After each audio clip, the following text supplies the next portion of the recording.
కర్నూలు అంటేనే అందరికి కూడా వైద్యపరంగా కేంద్రం లాంటిది ఇది. ఎవరికట అనంతపురం జిల్లా కావచ్చు, ఇట కర్ణాటక ప్రజలకు కావచ్చు, ఏది ఏమైనా కర్నూలు అనేది వైద్యపరంగా. అయితే ఈ కర్నూలు లాంటి ఒక మాజీ రాజధానిది, ఎక్స్ రాజధానిది, ఈ రాజధానిలో రిమ్స్ వైద్యశాలను ఏర్పాటు చేస్తాము అన్నారు. ఇంతవరకేంది అది అతిగతి లేదు. ఉన్న గవర్నమెంట్ ప్రభుత్వ వైద్యశాలకే ఇప్పటికి కూడా వైద్య నిపుణుల కొరత ఉంది, ఎక్విప్మెంట్స్ కొరత ఉంది, ఇంకా ఎంతో చేయాల్సి ఉంది. మళ్ళీ ఈ రిమ్స్ లేదు. ఇవన్నీ ఎలా సాధ్యమంటే ఇవన్నీ చేయగలుగుతారా మీరు? ఖచ్చితంగా చేయగలుగుతాం. మేము ఈ 1 ఇయర్లోనే దాదాపుగా 48 కోట్ల రూపాయలు శాంక్షన్ చేయడం జరిగింది. బిల్డింగ్స్కు మంత్రి గారు వచ్చి ఫౌండేషన్ స్టోన్ వేసినారు, టెండర్లు అయిపోయినాయి, వర్క్ ప్రోగ్రెస్లో ఉంది. ఇక్కడ ఇప్పుడు స్టేట్లో గవర్నమెంట్ హాస్పిటల్లో ఎక్కడ ఓపెన్ హార్ట్ సర్జరీలు జరగడం లేదు, కానీ కర్నూలులో జరుగుతున్నాయి. 4 నెలల కిందట ఇక్కడ థొరాసిక్ సర్జన్ వార్డును అత్యాధునికమైనటువంటి పరికరాలు ఒక కార్పొరేట్ హాస్పిటల్ లెవెల్లో మీరు వెళ్ళి చూడొచ్చు. కార్పొరేట్ హాస్పిటల్ లెవెల్లో ఉంది. అట్లా 4 కోట్లు పెట్టి దాన్ని తయారు చేయడం జరిగింది, ఎక్విప్మెంట్ అంతా పెట్టి.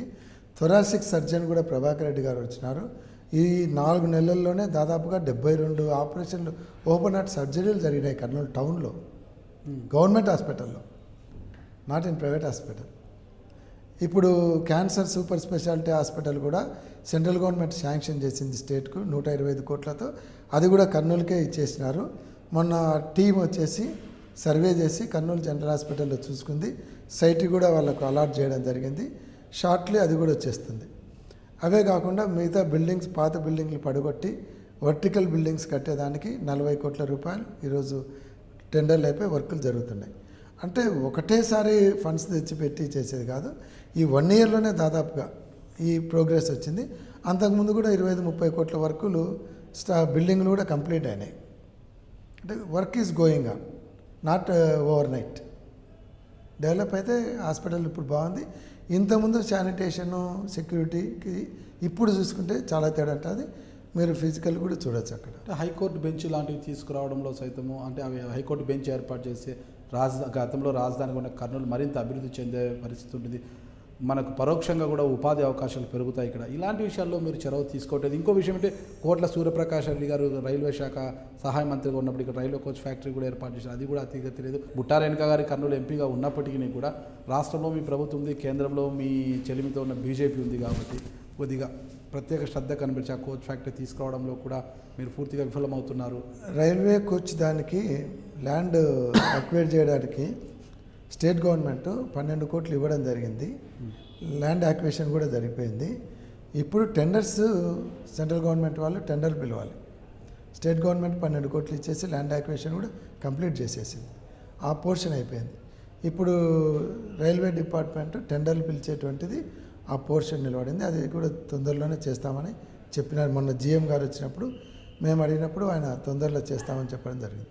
ఒకటి రింగ్ రోడ్, ఒకటి మేము సీఎం దగ్గర ప్రపోజ్ చేసినాం. అది నిన్న ఆర్ఎన్బి ప్రిన్సిపల్ సెక్రటరీ ఆమె లేడీ వచ్చింది. ఆమెను కూడా అడిగితే ఆమె డిపిఆర్ తయారు చేయడానికి 3 months డిపిఆర్ తయారు చేయించి ఇస్తానని. దాన్ని సెంట్రల్ గవర్నమెంట్ తీసుకొని పోయి చంద్రబాబు నాయుడు గారితో ఇన్ఫ్లుయెన్స్ చేయించి దాన్ని ఖచ్చితంగా తీసుకొని వచ్చేదానికి వస్తుంది. రింగ్ రోడ్ వచ్చిందంటే టౌన్లోకి ఎవరు రాకుండానే అటు ఎక్కడి వాళ్ళు అక్కడ స్లాటర్గా వెళ్ళిపోయేదానికి అవకాశం ఉంటుంది. అంటే లోకల్గా ఇంటర్నల్ డెవలప్మెంటే కాకుండా ఎక్స్టర్నల్ డెవలప్మెంట్. ఇప్పుడు ఎయిర్పోర్టు టెండర్ అయిపోయింది. ఎయిర్పోర్టు ఒకటి 65 కోట్లు, ఒకటి 25 కోట్లు, 2 టెండర్లు కూడా అయిపోయింది. Work about to start. Urdu university చేసినారు. అది కూడా అమౌంట్ శంకుస్థాపనలు, శిలాఫలకాల వరకే కదా ఇవన్నీ కూడా. ఏది కూడా అంటే పరిశ్రమ కావచ్చు మీరు చెబుతున్న దాంట్లో ఏవి కూడా ముందు సార్ శంకుస్థాపనలు చేస్తున్నారు, వెళ్ళిపోతున్నారు అంతే కదా. ఎక్కడ టెండర్లు అయిపోయినాయంటే వర్క్ స్టార్ట్ అవుతుంది. ఎప్పుడైనా అదేం అల్లావుద్దీన్ అద్భుతం కాదు కదా. ఓం ఫట్ అంటే బిల్డింగ్ రావడానికి, దానికి బిల్డింగ్ అంటే గవర్నమెంట్ ప్రాసెస్, టెండర్. ఏదేమైనా ప్రభుత్వం అంటే అన్నీ ఉన్నప్పుడే మనము చక్కదిద్దుకుంటే మంచిది. ప్రభుత్వం ఉంది, ప్రభుత్వం ఉన్నప్పుడు అని చక్కదిద్దు మరింత పేరు వచ్చే అవకాశం ఉంటుంది కదా మనకు. ఏదో స్పీడ్గా కూడా మనం చేయాలనేది ఒక తపన ఉండాలి. నాయకుల్లో లక్ష్యం అనేది గొప్పమైతే విజయం మన సొంతం అవుతుంది. ఇప్పుడు అట్లనే జరుగుతూ ఉంది కదా. అంటే ఇప్పుడు దీనికి ల్యాండ్ యాక్విజిషన్ ఉంటుంది. ల్యాండ్ యాక్విజిషన్ చేసి ల్యాండ్ అలికేషన్ ఇవ్వాలి, వాళ్ళకి రైతులను కన్విన్స్ చేయాలి, వాళ్ళకి డబ్బులు ఇవ్వాలి, కన్విన్స్ చేసి ల్యాండ్ అక్విజిషన్ చేసి వాళ్ళకి ల్యాండ్ అప్పచెప్పిన తర్వాత వాళ్ళు టెక్నికల్ శాంక్షన్స్ తీసుకొని టెండర్ పిలిచి టెండర్ అయిపోయినాక వర్క్ స్టార్ట్ కావాలి. అంటే ఇదంతా టెక్నికల్ ప్రొసీజర్ ఉంటుంది. ఆ ప్రాసెస్లోనే టెండర్లు అయిపోయినాయి 2. ఇవి రేపు చంద్రబాబు నాయుడు గారు వస్తే ఫౌండేషన్ వేస్తే 15వ తారీఖు చంద్రబాబు నాయుడు ఓరోకల్కి వస్తున్నట్టున్నారు. వస్తున్నారు. అది ఓరకల్లా కొడుమర్ అనేది ఇంకా నాట్ డిసైడెడ్. ఎయిర్పోర్ట్ కూడా నాకు తెలిసి 1 నెల లోపలనే స్టార్ట్ చేస్తారు. అది మ్యాక్సిమం 1 ఇయర్లో అయిపోతుంది. ఉర్దూ యూనివర్సిటీ కూడా అమౌంట్ 20 కోట్లు ఇచ్చినారు బడ్జెట్లో, దాన్ని కూడా స్టార్ట్ చేస్తాం. IIIT కాలేజీ స్టార్ట్ అయిపోయింది, బిల్డింగ్ అండర్ కన్స్ట్రక్షన్ జరుగుతూ ఉంది. మొన్న పొల్యూషన్ బోర్డు కూడా ఇక్కడే రీజనల్ ఆఫీస్ పెట్టాలని 12 కోట్లతో టెండర్ కూడా అయిపోయింది. వర్క్ వాళ్ళు స్టార్ట్ చేయాలి. ముఖ్యంగా హైకోర్టు బెంచ్ కథ. హైకోర్టు బెంచ్ అనేది ఇంకా అది నేను అసెంబ్లీలో కూడా మాట్లాడినాను. అసెంబ్లీలో కూడా హైకోర్టు కర్నూలులో పెట్టాలి. కర్నూలు రాజధాని హైదరాబాద్ తీసుకుపోయేటప్పుడు మళ్ళీ ఒకవేళ రాజధాని అక్కడి నుంచి ఏదైనా షిఫ్ట్ అయ్యి కర్నూలుకి ఇవ్వకుంటే ఇక్కడ హైకోర్టు పెడతామనేది అప్పుడు పెద్ద మనుషుల ఒప్పందంలో ఉంది. కాబట్టి దాని ప్రకారం ఇక్కడ హైకోర్టు పెట్టాలని అసెంబ్లీలో మాట్లాడినాను. మళ్ళీ చంద్రబాబు నాయుడు గారిని అడుగుతాము. వీలైన కాడికి హైకోర్టు బెంచ్ కానీ తెచ్చేదానికి ప్రయత్నం చేస్తాం. ఎందుకంటే ఇంకా ప్రాసెస్ స్టార్ట్ కాలేదు.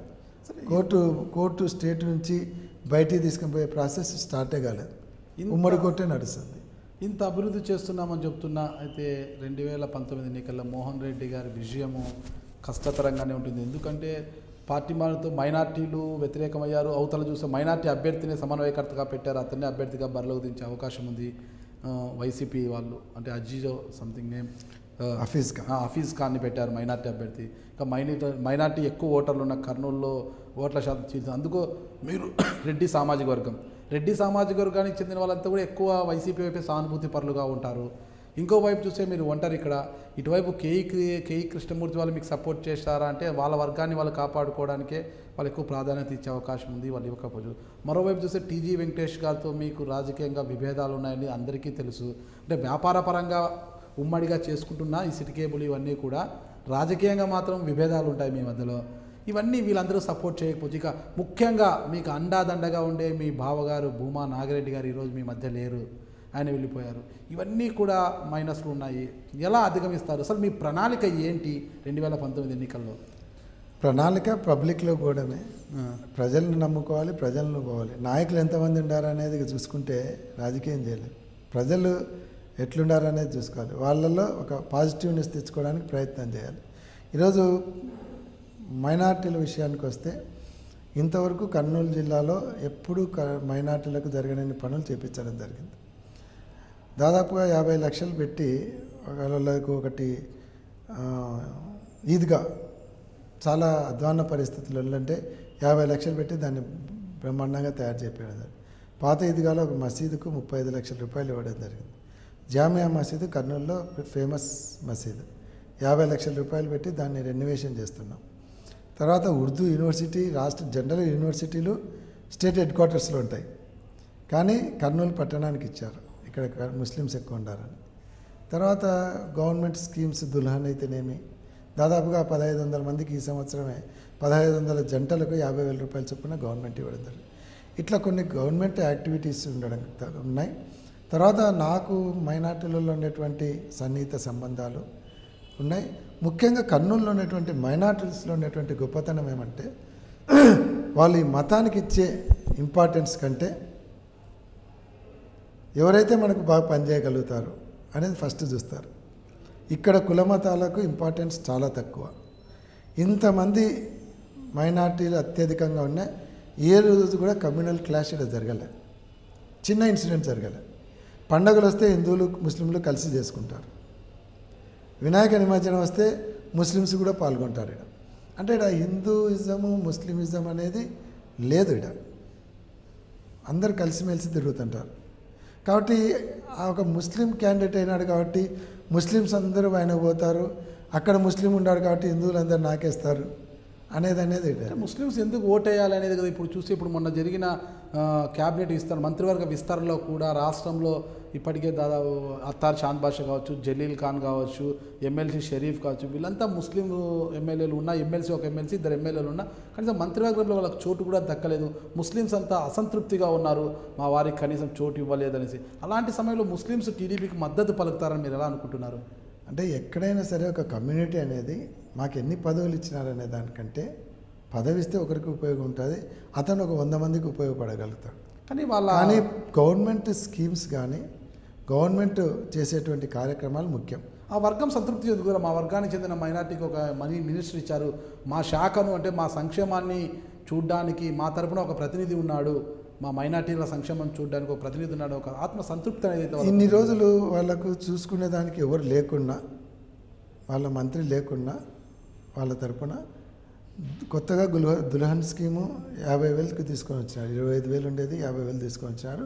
గ్రూప్ మ్యారేజెస్ అవసరం లేకుండా ఇండివిజువల్ మ్యారేజ్ కూడా ఇస్తూ వచ్చారు. అంతకుముందు 10 అప్లికేషన్లు కూడా కాదు వచ్చేటి కాదు జిల్లాలో, ఇప్పుడు 1000 అప్లికేషన్లు వస్తున్నాయి, అందరికి ఇస్తున్నారు. తర్వాత వాళ్ళకు రంజాన్కు బక్రీద్కు పండగ చేసుకోవడానికి బియ్యం బెల్లం అన్నీ ఫ్రీగా ఇస్తున్నారు.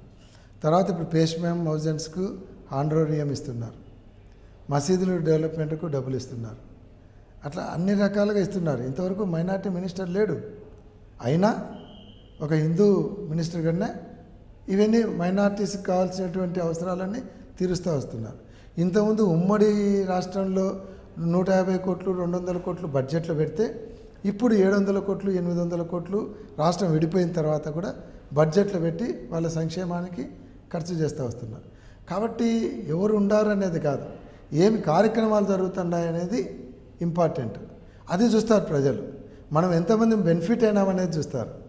పొలిటికల్గా పదవి అనేది మేము కూడా ఇవ్వాలని చంద్రబాబు నాయుడు గారిని కోరడం జరిగింది. మొన్న కూడా మీటింగ్లో వాళ్ళకి ఇస్తే బాగుంటుంది, రాజకీయంగా కూడా వాళ్ళకు ఒక సముచిత స్థానం ఇవ్వాలని కోరడం జరిగింది. ఉన్నటువంటి మినిస్ట్రీ ఈక్వేషన్లు కుదరలేదు.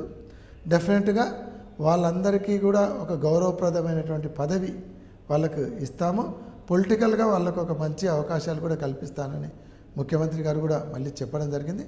తప్పకుండా వాళ్ళకు సంక్షేమ కార్యక్రమాలు చూసుకుంటూ రాజకీయంగా కూడా వాళ్ళకు కావాల్సినటువంటి పుషప్ ఇచ్చేదానికి డెఫినెట్గా ట్రై చేస్తాడు. మీ ద్వారా కూడా మేము ప్రజలకు మా విషయాలన్నీ చెప్పుకునే అవకాశం కల్పించినందుకు మీకు కూడా ధన్యవాదాలు.